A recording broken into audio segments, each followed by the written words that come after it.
This is a young white alder. The scientific name for white alder is Alnus rhombifolia. It's a deciduous broadleaf tree. The leaves have an alternate arrangement, although you can see with this new shoot what's happening is that you can tell it's alternate not from as clearly from where the leaves come out. It's early spring, makes it harder, but because it has alternate branching. So if you can't tell the leaf arrangement, look to see the branching structure. Like other alders, it has stalked buds, which means that each little bud has a little stem below it, almost like a petiole. Looking at the leaves,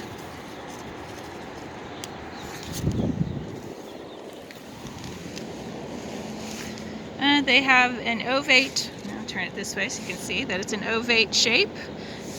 They're smaller than red alder leaves, only about 3 inches or so. They can be quite small. Red alder leaves can get quite large, but the white alders are smaller.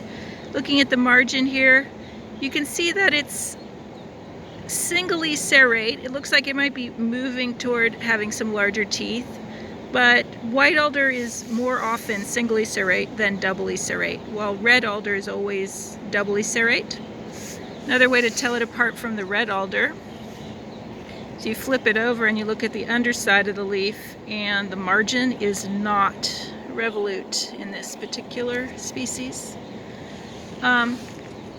As for the fruits, they make the same little kind of cone. You can't really tell it apart from red alder. A great characteristic for alders generally are these little pine cone-like fruits. They contain samaras. This developed from the female catkin. On this tree, you can still see the old male catkins. They're still hanging on the tree. They've shed their pollen a long time ago. These came out and elongated before the leaves came out. So tassels on the ends of the branches with the male or staminate catkins. Good characteristic for alders generally is when you see a tree that's got, in the early spring, late winter, lots of these tassel-like structures hanging from the ends of the branches.